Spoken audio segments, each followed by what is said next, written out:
So recently, I did a segment talking about how the Daily Wire has been on a nosedive recently. Their numbers are dropping across the board. Even their king, Ben Shapiro, is kind of fallen off a little bit compared to his numbers in the past. And this is all coming after a long stint of dramas with figures like Candace Owens and particularly Brett Cooper. You see, Brett Cooper quickly became the most valuable asset the Daily Wire had. She is an acting student that the Daily Wire found via a talent hunter, which is someone that a company will pay to go looking around schools, auditions, and things like that for talented people who fit a certain need in order to be hired for that position. And Brett Cooper fit the description perfectly for someone they needed to be this sort of pick-me, white, female, right-wing talk show host that makes it feel like you're just watching someone express their genuine, self-constructed opinions coming from the heart. They're just, pouring it all out to you, right? And of course, everything about Brett Cooper's persona is entirely manufactured behind the scenes, but to the majority of people, she comes off as very genuine and very likable. At least to the majority of conservatives. And so when she had a big falling out with the Daily Wire and left, and they replaced her with someone who's frankly not as talented as her, most of the Daily Wire's audience seems to have jumped ship, and instead, based on the view numbers I'm seeing here, they're watching Brett Cooper now. So, let's go ahead and check out what she's been up to these days. Brett Cooper in 2025. What do we have to expect here? It seems like her most recent video is called JoJo Siwa is Straight Again, and Bridget Slaps President Macron, episode 35. So I guess this is just her giving general, commentary about the world. Alright, let's take a look. What does the average 2025 Brett Cooper video look like? I'm really curious. I haven't watched any of these in a while, so I want to see what she's up to now on her own YouTube channel. Let's see what it's about. Let's find out. Happy Thursday! It seems like everyone out there is confused about their sexuality, from Tim Walz to JoJo Siwa. Gen Z is now enrolling themselves in adulting classes because the education system is not actually teaching them what they need, and big tech is, of course, failing to protect our kids. So before we dive into these other stories, we do have to talk about the American Music Awards that happened at the beginning of this week, also known as the AMAs. Guys, they were basically a disaster. There was a ton of hype surrounding this award show. Everybody was excited to see everyone. There were rumors of maybe a Taylor Swift sighting. None of it happened. Nobody showed up. Like, everybody who was nominated for the big awards, they just weren't even there. In fact, the AMAs did not even televise some of their biggest awards because the people did not even show. But there was one person who did show up, and she wanted to make sure that we all knew how relevant she was. Before we dive into that, though, make sure that you like this episode and subscribe to our channel if you have not.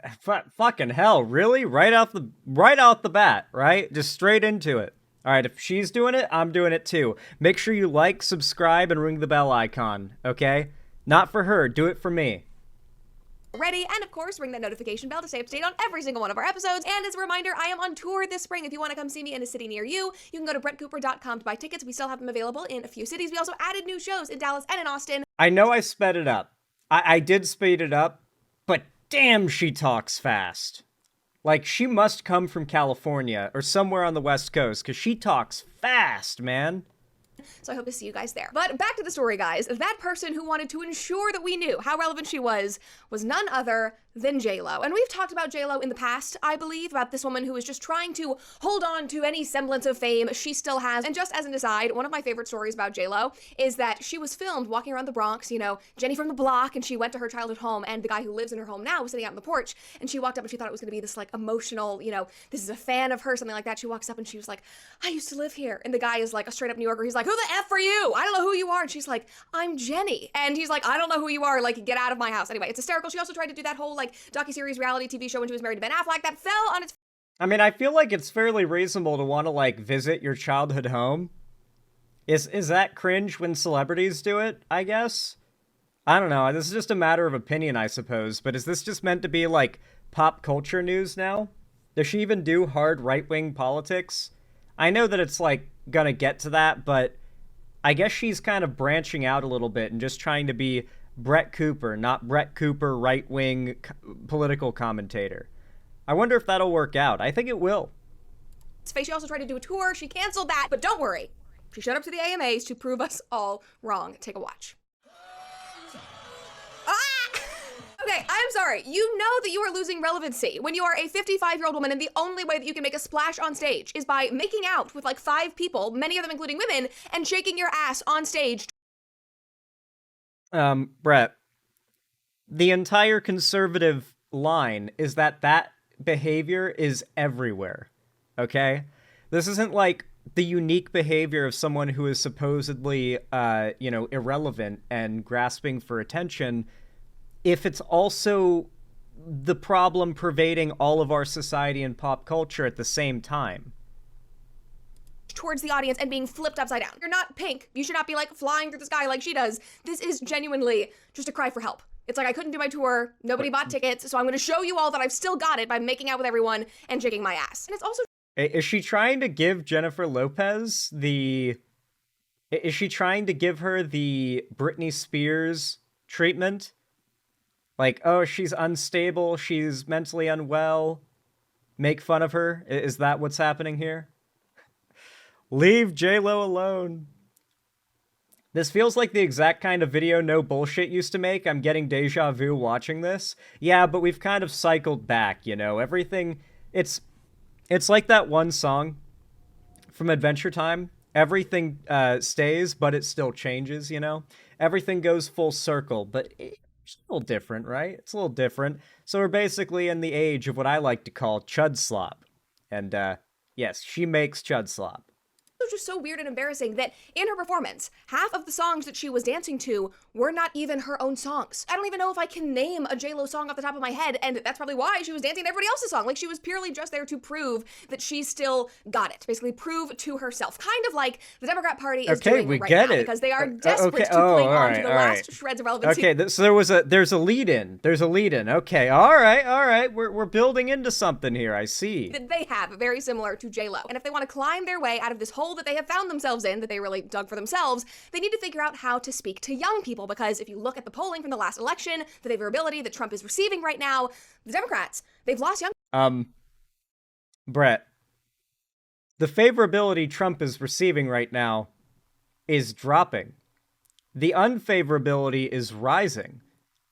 Like, you can point to the W that Trump got in the election as much as you like, but when you try starting to point to approval rates for Trump, that's when I'm gonna have to say, what rising favorability? What favorability among Gen Z and young people for Trump right now? Because whatever there was, and there was a decent amount to be fair, it was worrying, it's draining fast. The numbers don't lie. Young people, specifically and very obviously young men. And that is why, my friends, the Democrat Party has now just announced that they are going to be investing $20 million into learning how to speak to working class men. I want you to hear that again. I feel like she's finds that amusing because the right has no doubt invested billions into research, investigation, and infrastructure for trying to speak specifically to young men.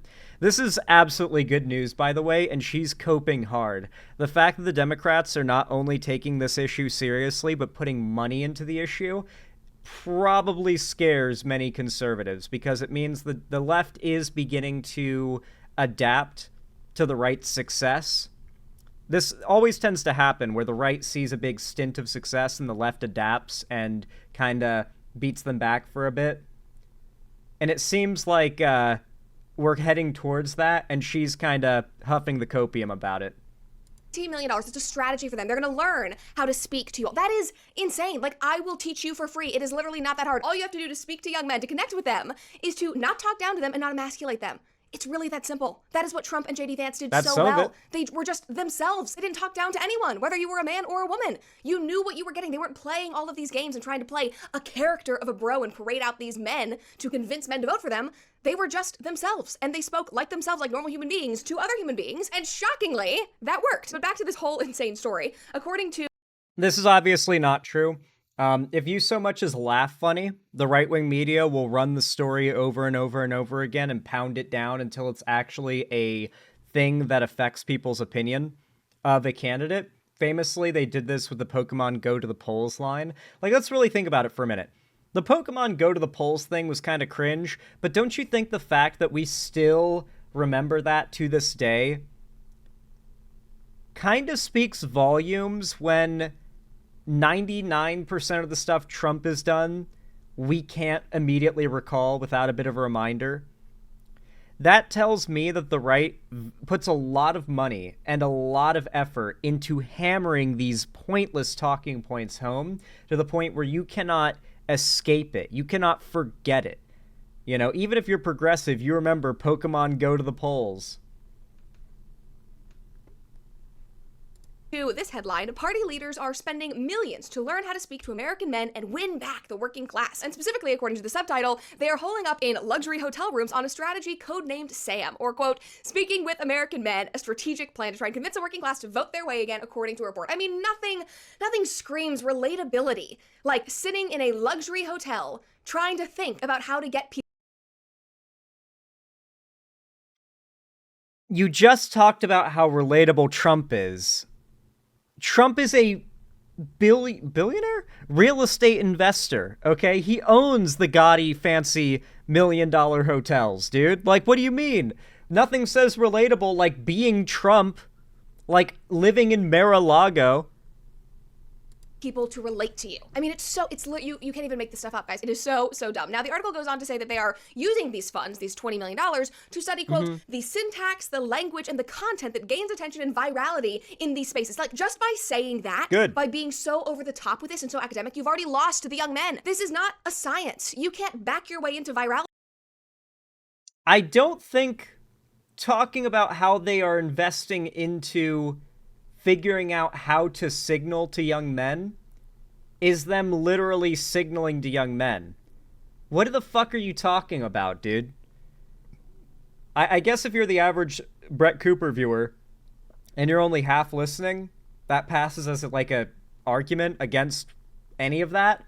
But she's saying that their analysis of this issue will push men away because it's boring. It's like, that's nothing to do with what their messaging will be.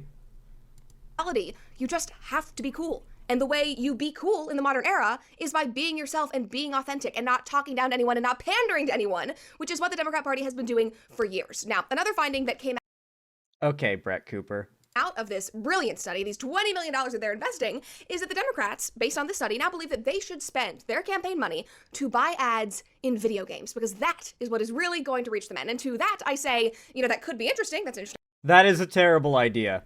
I genuinely think, depending on what they mean by that, that's a terrible idea. I've never seen an ad in a video game, unless they're talking like some sort of product placement, but, or like mobile games maybe. But if that's even real, that sounds like a pretty terrible idea. Interesting tactic, if only your ads didn't look like this. I'm a man. I'm a man. I'm a man. And I'm man enough. I'm man enough to enjoy a barrel-proof bourbon. Neat. Man enough to cook my steak rare. That is the best one. This guy. I eat my steak rare. I'm a man. Sir, you're crossing your freaking legs. You probably had to take a class to try to look like a straight man. This is an actor who probably had to talk to his straight friends and say, how do I act like a masculine man? And guess what? They all failed. I completely forgot. I love how much the right is... These were just like normal looking dudes. Like the right is all about this whole like alpha male thing, right? But like most dudes by necessity can't be alpha males. So if you're trying to appeal to like the average dude, you're gonna show someone who looks a bit like Hank Hill, Dude with no ass, wearing like a t-shirt that's like tucked in with a belt and jeans and some boots and probably a high and tight haircut and a little bit of that dad fat, you know what I'm saying? Like that's the average guy, the average man in America. Let's be real. I mean, after all, we are talking America. Forgot about this ad until I saw the story and my memory was jogged, but oh my god, like no wonder you lost. And now according to the Daily Mail, I mean, they're getting roasted for doing this online, but according to the Daily Mail, the Democrats Okay, what reason did the left lose for now? Is it because people are tired of wokeness? Is it because of the economy? Is it because of immigration? Like, what is it because we can't speak to young men? Because the number one issue in the election, the number one issue that gave Trump the win was simply the economy. People were hoping that Trump's promises about making the economy better would come true. And all of the right-wing media we've consumed in the form of, going against it here has been in an attempt to distract Trump voters from the fact that it's been 6 months now and Trump hasn't done shit to improve the economy. Instead, he has just continuously held it down in the water, drowning it, nice and slow. Democrats are baffled as to why young men are now leaning Republican, why they're not voting for the Democrats. Like, I'm baffled. Look in the mirror. I mean, at the very core of this issue is the fact that, number one, I don't think you guys actually like men, so that's not gonna help you connect with them, and also, you just don't understand them. And that's evident in everything, from that ad that we just watched to them picking Tim Walz as the VP pick, expecting him to connect with American men, and yes, that is literally why they picked him, and we heard that from his own mouth. I also was on the ticket, quite honestly, because I could code talk to white guys watching football, fixing their truck, doing that I could put them at ease. I was the permission structure to say, look, you can do this and vote for this. It is so formulaic. It's so academic. I can code talk and put them at ease. You shouldn't need to code talk or put them at ease. They should be put at ease. That's literally how politics works. This is literally how winning in politics works. You can't win every single election. One thing that I find very funny here is the implication by Brett Cooper that if the Democrats were right, and if they were good, and their policies were best, then their messaging would be perfect, and that everyone would vote for them, and they would win every election. Presumably, she believes that of the right. The right doesn't win every election, and so their way to explain that is every election they lose is stolen, right? Stolen election. But if the Democrats lose, it's this big victory lap about how, you see, the Democrats have just failed. But then, no doubt, the Democrats are pretty likely to win this next election. I think we can probably start placing our money that's where things are headed. And we all know when it happens, they're all going to throw a massive temper tantrum, and they're going to claim the election was stolen. They're going to start making a million excuses for why the American people all of a sudden decided the left had the better messaging, I guess. They did this for the last 4 years up until Trump got elected, complaining about the last election's results. This victory lap running method just kind of rings hollow if you don't have the memory of a goldfish and you have memories of the last election. Is just by you being yourself. We shouldn't be manipulating voters in this way and pandering to them and being like, I'm going to go play the straight white male character that loves football and everybody's going to vote for the African American Indian woman, the first female president. No, that's not how it works. I mean, it's laughable. Man, they really do. They really do get to run away with the racism about Kamala Harris now, don't they? Do you remember how much of their rhetoric was about the fact that Kamala Harris was brown? Like, how much of their insults and attacks on her were just about her race? Oh, man. Like, if we could go back and look at all that now, it would probably just make you sick to your stomach knowing that rhetoric won. So I guess that's what Brett Cooper says the left needs to do more of? Just, I guess, attack Trump more for being orange, I suppose. That they don't understand that. It is just embarrassing that he was willing to get up on stage and proudly say that. Like, I'm sorry, but I can't imagine why that strategy wasn't successful when the most manly thing they were able to get Tim Walz to do was pick up a car air filter and then put it back into place. I don't know if you guys remember this ad, but it was incredibly embarrassing. All right, this thing, old school carburetor. You can always tell something about somebody's maintenance when how clean the air filter is. To be able to work on this thing, you got a manual. It shows you exactly. Okay. Can Brett replace the air filter in a truck? Like, does anyone here think Brett Cooper knows how to do that? Yeah, it's a simple maintenance thing, but like, it's also a simple maintenance thing you need to know how to do, right? I do not believe in any world that Brett Cooper knows how to do that, and I assure you, when it needs to get done, either a mechanic or her boyfriend/husband do it for her. So yeah, it's a manly job in this context. What do you mean, dude? exactly what to do to fix things on this. Donald Trump and J.D. Vance have a manual too. It's called Project 2025. Oh my God. And everybody was posting this ad being like, oh my God, this is so authentic. Look at him speaking to men, being able to bring up Project 2025. That was not smooth. He literally did something with a wrench. He picked up an air filter and then put it back into place. That is not working on your car. Now, the tweet that I pulled that video from specifically is this guy, and he said, this car video is why Tim Walz is so loved. No one else can deliver a message so authentically and get to a demographic that the Democrats have struggled so often to reach. So good. What twilight zone are you living in? Like, genuinely watching this video, I think the only demographic that this would help reach are the boomers, because they would watch this and be like, oh yes, this will reach the young people and the young men. It's not actually authentically reaching them. It's just pleasing to them because they have this idea of who this very contrived, not authentic ad at all is reaching. So clearly, what I am trying to say here is that I can agree with that. I can say that the Democrats have enough of a reputation, mostly sort of labeled onto them by the right, of inauthenticity, that when they put something out like that, it comes off as doubly inauthentic, you know? I do kind of feel like the Dems, being the sort of professional, like, adults in the room with their branding, is good. You know, I think that's good. I just think the Democrats need to find a way to make that cool, right? You know who did a really good job at making that cool? Obama. Barack Obama was, by all intents and purposes, a very professional, proper, and kind, like, showboaty and loud and boisterous, like, masculinity compensating guy, but everyone thought he was cool. Everyone thought Obama was cool. Obama made being the president, wearing a suit, and having an important, boring job in politics cool. And he was a Democrat. Can we all admit, like, that is the type of vibe the Dems need to go for?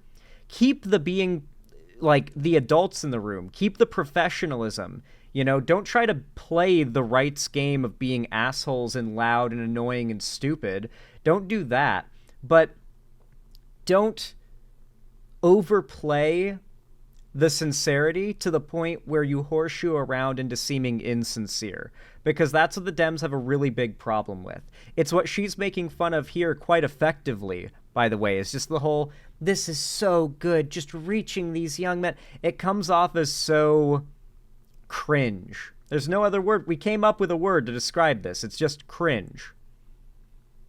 Let's not forget Biden's sunglasses. Yeah, Biden with sunglasses eating the ice cream. That was a good meme. People liked that. That none of this worked. So maybe, just maybe, studying the syntax and the superficial interest isn't the worst use of $20 million, because obviously the Democrats need all the help they can get, but I really think it's a lot simpler than what they think. I don't think they need $20 million to understand this, because it's not just men, it's the young women too. This article reads, the expectation was, we're going to see this break towards Trump among men overall, and we're going to see a break towards Kamala among women overall, but only half of that really seemed to come true. Trump did overperform among young men, but Harris underperformed among young women. That is a surprise. I'm sorry. No, it's not. If you take a step back and look at that election from a bird's eye view, when people were struggling. Well, to be completely honest here, these women didn't vote for Trump instead of Kamala Harris, though. They just didn't vote. A lot of people in general don't vote, and that's the Dems' number one concern. The higher voter turnout is, that is to say, the more people like vote in every election, the higher the chances are that the Democrats end up winning, and the lower turnout is overall, the higher the likelihood is that the Republicans end up winning. The Republicans have very high voter turnout every time. The only party that has an issue with voter turnout is the Democrats, and that was almost certainly what ticked everything over enough to win Trump this election, was voter turnout at the end of the day. Had like maybe 10 or 20 million more people come out to vote, we might have seen a different result, you know, in the key states and whatnot. But that's not what happened. And so the Dems probably have a pretty high concern on their list of getting particularly young women who did not vote in this election registered and voting in the next one, assuming there is a next one at this point. With the economy, when they are worried about world war, like, no wonder you lost the female vote, because all you were doing when you talked to young women was talking about LGBTQ issues and transgenderism and abortion, and you basically just tried to shame and guilt women into voting for you just based on those issues alone, when there are much bigger things that we are all dealing with. and you made it basically a single issue election and shamed us if we did not feel the same way. So yeah, young women were going to turn their backs on you because, shocker, not all young women just walk around thinking about killing their babies 24/7. It's a lot more simple than you're making it out to be. So again, maybe these people do need the help because This is true. A lot of people on the left banked really hard in the idea that women would care about losing abortion rights, and broadly, they didn't. Like, a lot of women made, I guess, a statement out of how little they cared by not coming out to vote on this in this election, at least not coming out to vote Dem. And we're talking right after Roe v. Wade got shot down by the Supreme Court, Trump installed, right? Like, so we're, you know, it's a pretty clear message that abortion does not win elections for the left. Obviously, their Ivy League educations did not teach them anything. They probably would have been better off attending Peterson Academy. Now, if you are someone who loves lifelong learning, wants to learn from the brightest professors in the world, or if you have ever benefited from any of Dr. Peterson's...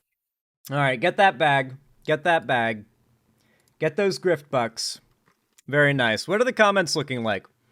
I love how you open with, quote, "Our kids, you're already a mom." My granddaughter is 14 and said she was gay. A few months later, she decided that she wasn't gay, but just thought she was because she thought some women were very attractive. I told her that there is nothing wrong with appreciating beautiful people in all forms, but that doesn't necessarily define who you will feel confident and comfortable with. She's never been on a date. How could she possibly know what she likes if she hasn't experienced anything yet? Peers in school make it very trendy to be gay. Shocked face. So we got the parents watching this shit. Man, that poor kid. That poor kid. In a couple years, 3 at the most, that kid and that mom's relationship, or granddaughter, sorry, their relationship is going to be rough. As a woman, I find it insulting when they put up people like Kamala and Hillary. Like, you can't find one single intelligent woman in this entire country? This is what you're putting up as the best of us? It's infuriating. Really? Is that... Trump is the best of men? Seriously? Brett effortlessly talks to and connects with men of all ages. For example, I'm watching this video with my 65-year-old dad, who's a fan. We all know why young men watch Brett Cooper. We all know why. Like, let's not pretend. We all know why. Plenty of male commentators are out there presenting the same politics in the same intonation and way, all right? We all know why she connects so well with men, okay? Let's be real. I've been a therapist for 13 years, and young men are coming in droves, having been emasculated. I did a short video about this on my channel. Good work, Brett. Brett is an actual role model for young girls. When my daughter grows up to be old enough to engage in politics, I'll be sharing these vids with her. Sexual content on social media is 100% the main underlying problem in our society. These are the top comments on her videos. They're all very, very highly upvoted. We really need to bully these people? How can you bully that which outnumbers you, though? That's the question. As cringe as they may be, they outnumber us. How can you bully them? You know? Like, yeah, they may be the ones pissing in the pool, but when everyone's pissing in the pool and you're the one person who's not and everyone's laughing at you, who's got egg on their face at that point, you know? Like, I don't know. Like, are you the one that looks like an idiot if you're the only one not pissing in the pool? Something worth thinking about, I guess. Anyway, guys, if you enjoyed this segment, and you found it entertaining, educational, or enjoyable in any way whatsoever, then please consider leaving a like and a comment. Every single thumbs up and every single comment that you leave on my videos boosts the channel and the algorithm, and it helps my content just get pushed around by YouTube to more people who haven't seen it before, and it really does mean the world to me when you guys do that. It's totally free, it only takes a second, so, you know, if you do it, it means a lot. Hit that thumbs up. And of course, if you want to see more from me in the future, be sure to subscribe and ring the bell icon to turn on all notifications so that YouTube actually tells you when I go live or upload new videos in the future. And of course, if you want to see more from me on other platforms, such as my social medias down below, then I recommend you especially join my Discord server. It's the main hub of my community and fan base. It's where I host gaming events, call-in streams, watch parties, and movie nights every week on Fridays and announce all my new uploads and streams just in case YouTube fucks up. In fact, I'll be hosting a watch party there after stream today. We'll be watching some more Baki. It's gonna go hard as fuck. I'll be working out and watching Baki. You should join this one, Nimble Lion. I know you work out as well. It'll be a vibe.